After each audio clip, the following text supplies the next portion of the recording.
السلام علیکم ورحمۃ اللہ وبرکاتہ۔ قیامت کی نشانیاں ویب سیریز لے کر ایک بار پھر حاضر ہے۔ ایک اور قیامت کی نشانی کے بارے میں بات ہوگی۔ نہایت توجہ کے ساتھ ہمارے ساتھ آج آپ نے شامل رہنا ہے۔ ڈیئر ویورز، مدینہ طیبہ سے تقریباً 3 کلومیٹر دور مغرب کی طرف ایک پرانا گاؤں ہے۔ اب اگر مسجد نبوی سے چلنا شروع کریں تو تقریباً 40 منٹ میں آپ اس مقام تک پہنچ سکتے ہیں۔ یہ وہی مقدس جگہ ہے جہاں ہجرت کے وقت نبی پاک علیہ الصلوۃ والسلام جب مدینہ منورہ میں تشریف لائے تو اسی گاؤں میں پہلے قیام فرمایا۔ اسی جگہ پر نبی پاک کا پہلا پڑاؤ تھا اور اس جگہ کو قباء کہتے ہیں۔ جی ہاں، یہ وہی جگہ ہے جہاں مسجد قباء قائم ہے، جس کا نام اسی گاؤں کے نام پر رکھا گیا تھا۔ میرے آقا علیہ الصلوۃ والسلام نے اسی مقام قباء میں 10 راتوں سے زیادہ قیام فرمایا، اور اپنے قیام کے دوران سرور کائنات صلی اللہ تعالیٰ علیہ وسلم نے اپنے ہاتھوں سے مسجد قباء کی تعمیر فرمائی۔ اس مسجد کی تعمیر میں صحابہ کرام علیہم الرضوان بھی نبی پاک کے ہمراہ بنفس نفیس انہوں نے شرکت کی۔ سبحان اللہ، کیا منظر ہوگا جب صحابہ کرام پتھر اٹھا کر اور سامان اٹھا کر نبی پاک کو دیتے اور پیارے آقا اپنے ہاتھوں سے ان دیواروں میں نصب فرما رہے ہوں گے۔ کتنی مبارک وہ مسجد ہے۔ مدینہ منورہ میں نبی پاک علیہ الصلوۃ والسلام کی جو مبارک زندگی گزری، اس دوران پیارے آقا علیہ الصلوۃ والسلام ہفتے کے دن کبھی تو پیدل اور کبھی سواری پر مسجد قباء تشریف لے جاتے تھے۔ مسجد قباء کی شان اللہ تبارک و تعالیٰ نے قرآن پاک میں خود بیان فرمائی۔ جی ہاں، یہ وہ شاندار مسجد ہے جس کا ذکر قرآن مجید فرقان حمید میں موجود ہے۔ بسم اللہ الرحمن الرحیم۔ لمسجد اسس على التقوى من اول يوم احق ان تقوم فيه رجال يحبون ان يتطهروا والله يحب المطهرين۔ اس آیت کا ترجمہ یہ ہے، یعنی بے شک وہ مسجد کے پہلے ہی دن سے جس کی بنیاد پرہیزگاری پر رکھی گئی ہے، وہ اس قابل ہے کہ تم اس میں کھڑے ہو۔ اس میں وہ لوگ ہیں کہ خوب ستھرا ہونا چاہتے ہیں اور ستھرے اللہ کو پیارے ہیں۔ سبحان اللہ، یہ وہ شاندار مسجد ناظرین جس کی فضائل احادیث کریمہ میں بھی موجود ہیں۔ نبی پاک علیہ الصلوۃ والسلام نے ارشاد فرمایا، جو اپنے گھر سے وضو کر کے مسجد قباء میں آئے پھر اس مسجد میں نماز پڑھے، اسے ایک عمرے کا ثواب دیا جائے گا۔ سبحان اللہ، سبحان اللہ۔ اللہ کریم سے ہم دعا کرتے ہیں کہ ہمیں بھی بار بار مدینہ منورہ کی حاضری عطا فرمائے اور مسجد قباء میں ہمیں نوافل پڑھنا نصیب فرمائے۔ ڈیئر ویورز، مسجد قباء کو یہ فضیلت بھی حاصل ہے کہ یہ اسلام میں تعمیر ہونے والی پہلی ایسی مسجد ہے جس میں حسن اخلاق کے پیکر محبوب رب اکبر نے علل اعلان صحابہ کرام علیہم الرضوان کے ساتھ نماز ادا فرمائی۔ مزید یہ کہ یہ وہ پہلی مسجد ہے جو عام مسلمانوں کے لیے تعمیر کی گئی۔ اگرچہ اس سے پہلے بھی اسلام میں کئی مساجد بنائی گئی تھی، لیکن وہ عام مسلمانوں کے لیے وقف نہ تھی، جیسے سیدنا ابو بکر صدیق رضی اللہ تعالیٰ عنہ کی مسجد جو آپ نے مکہ مکرمہ میں اپنے گھر کے صحن میں تیار کی تھی۔ It doesn't need any explanation۔ اس بات پر کوئی وضاحت کی ضرورت نہیں ہے کہ اسلام کی سب سے پہلی یہ مسجد کیسی شان والی ہے جسے نبی پاک علیہ الصلوۃ والسلام نے اپنے صحابہ کرام کے ساتھ مل کر تعمیر فرمایا۔ مگر وقت کے ساتھ ساتھ زمانے کے تقاضوں کے مطابق مساجد کی تعمیر میں فرق آتا گیا، اور اب ہر مسجد کی تعمیر کرنے والا اللہ کے گھر کو اچھے سے اچھا تعمیر کرنے اور خوبصورت بنانے کی عموماً کوشش کرتا ہے۔ مسجد کو اچھا تعمیر کرنے اور اس میں نقش و نگار یعنی انگریونگز کے بارے میں آپ نے سنا ہوگا کہ کچھ لوگ اسے غلط قرار دیتے ہیں اور قیامت کی نشانی بتاتے ہیں، اور اس بارے میں کچھ احادیث بھی سناتے ہیں۔ تو ویورز، ہماری ویب سیریز قیامت کی نشانیوں کی اس ایپیسوڈ کا یہی ٹاپک ہے۔ آئیے اب آپ کو وہ احادیث سناتے ہیں کہ جس میں مساجد کی قیامت کی نشانی ہونے کے بارے میں کچھ ارشاد فرمایا گیا ہے۔ حضرت انس رضی اللہ تعالیٰ عنہ سے روایت ہے، پیارے آقا علیہ الصلوۃ والسلام نے ارشاد فرمایا، قیامت کی نشانی یہ بھی ہے کہ لوگ مسجد تعمیر کرنے میں فخر کریں گے۔ اس کا مطلب کیا ہوا؟ اس کا مطلب یہ کہ اللہ تعالیٰ کی رضا حاصل کرنے کے لیے اخلاص کے ساتھ نہیں بلکہ شہرت، ریاکاری، بڑائی، سپیریورٹی کی نیت سے مسجدیں تعمیر کریں گے۔ یعنی جب قیامت قریب آئے گی تو مسلمان ایک دوسرے سے بڑھ چڑھ کر بڑی بڑی شاندار مسجدیں بنائیں گے اور پھر ان مساجد پر ایک دوسرے کے مقابلے میں فخر ظاہر کریں گے اور کہیں گے کہ میری مسجد تمہاری مسجد سے زیادہ اونچی ہے، زیادہ شاندار ہے، میرے باپ دادا کی بنائی ہوئی مسجد تمہارے باپ دادا کی بنائی ہوئی مسجد سے زیادہ اچھی اور خوبصورت ہے، میرے گاؤں کی مسجد تمہارے گاؤں کی مسجد سے زیادہ لمبی اور چوڑی ہے۔ ڈیئر ویورز، ایک اور حدیث پاک میں آیا کہ نبی پاک علیہ الصلوۃ والسلام نے ارشاد فرمایا، قیامت قائم نہ ہوگی یہاں تک کہ لوگ جب مسجد تعمیر کرنے کے معاملے میں فخر کرنے لگ جائیں گے۔ اور جگہ ہمارے آقا علیہ الصلوۃ والسلام نے ارشاد فرمایا کہ لوگوں پر ایک زمانہ ایسا آئے گا جس میں وہ مسجدیں تعمیر کرنے میں ایک دوسرے پر فخر کیا کریں گے اور انہیں آباد کم کیا کریں گے۔ ڈیئر ویورز، اس بات میں تو کوئی شک نہیں کہ اس طرح کی احادیث مبارکہ واقعی کتب احادیث میں موجود ہیں، مگر اس کا مطلب یہ نہیں ہے کہ اچھی تعمیرات کرنا ہی منع ہو جائے گا، بلکہ اللہ پاک کے گھر مسجد کو کوئی اچھی نیت کے ساتھ اچھے سے اچھا بنائے گا تو اس کے ثواب اس کو اتنا ہی زیادہ ملے گا۔ اب بات ہے نیت کی، اس نیت سے اونچی اور پختہ اور شاندار بنانا کہ اسلام کا نشان ہے اور اس سے کفار کی نظروں میں اسلام کی عظمت اور ہیبت پیدا ہوگی، اللہ پاک اور اس کے رسول علیہ الصلوۃ والسلام اس سے خوش ہوں گے، یہ بہت بڑے ثواب کا کام ہے۔ مروی ہے کہ حضرت سلیمان بن داؤد علیہ الصلوۃ والسلام نے مسجد بیت المقدس کی تعمیر اور اس کی خوبصورتی پر پورا زور لگایا، یہاں تک کہ مسجد کے گنبد کی چوٹی پر چراغ نما ایک بلب لگایا، اس کی میلوں دور تک روشنی نظر آتی تھی، یہاں تک کہ 12 میل تک چرخہ کاٹنے والی عورتیں اس کی روشنی میں اپنا چرخہ کاٹتی تھیں۔ بدبخت بخت نصر نے بیت المقدس کو ویران و برباد کیا تو نہ صرف چراغ نما جو بڑا بلب تھا مسجد شریف سے تمام سونا چاندی اور تمام جواہر و لال اپنے شہر بابل لے گیا۔ اس سامان کو 1,70,000 اونٹوں پر لادا گیا تھا۔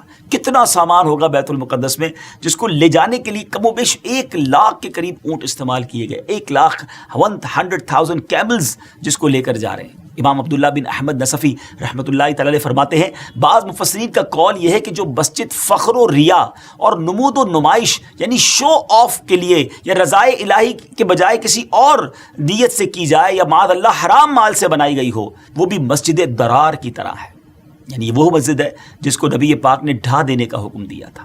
آج بھی ایسے لوگ موجود ہیں جنہیں عالی شان مسجد تعمیر کرنے پر اور زیادہ مساجد بنانے پر ایک دوسرے سے فخر کا اظہار کرتے ہوئے دیکھا گیا ہے۔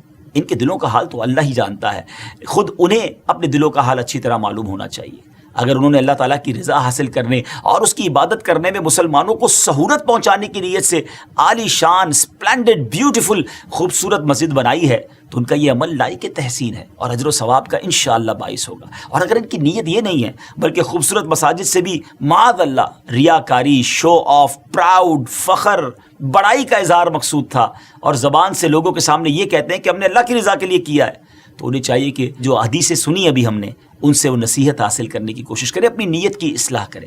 لیکن یاد رہے ویورز، کسی کے دل کا حال ہم نہیں جانتے، ہمارے پاس کوئی ایسا پیرامیٹر نہیں ہے کہ ہم کسی کو دیکھ کر یہ کہہ سکیں کہ یہ بڑائی کے لیے، فخر کے لیے، شو آف کے لیے عمل کر رہا ہے۔ اپنے بارے میں تو ہمیں ضرور چیک کرنا چاہیے، کسی پر فتویٰ نہیں لگانا چاہیے۔ یاد رہے کہ کسی کے دل کا حال اللہ تعالیٰ بہتر جانتا ہے اور ہمارے پاس تو کوئی ایسا ذریعہ نہیں ہے کہ ہم کسی کے دل کا حال معلوم کر سکیں، اس لیے بدگمانی سے ہمیں بچنا چاہیے۔ الزام لگانے کی شرعاً کسی کو اجازت نہیں ہے کہ اس نے جناب فخر و ریاکاری کے لیے مسجد تعمیر کی تھی۔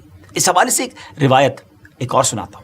امیر المومنین حضرت سیدنا عمر رضی اللہ تعالیٰ عنہ سے بھی روایت ہے کہ آپ فرماتے ہیں کہ پیارے آقا علیہ الصلوۃ والسلام نے ارشاد فرمایا لوگوں کا سب سے برا عمل یہ ہے کہ وہ اپنی مسجدوں میں سونے کا پانی پھیرنے لگیں، تو یہ اس وقت ہے جب محض تفاخر کے طور پر بغیر کسی فائدے کے مسجد میں نقش و نگار کیا جائے۔ البتہ بطور تعظیم مسجد کو خوبصورت بنانا نہ صرف جائز ہے بلکہ ثواب حاصل کرنے کا ایک بہترین طریقہ بھی ہے، کیونکہ مساجد اللہ پاک کی نشانیوں میں سے ایک نشانی ہے، دین کی علامت اور اسلام کا قلعہ ہے، اس لیے اس کی تعظیم بھی مستحب اور باعث ثواب ہے۔ قرآن پاک میں اللہ پاک خود ارشاد فرماتا ہے، بسم اللہ الرحمن الرحیم ومن يعظم شعائر اللہ فإنها من تقوى القلوب۔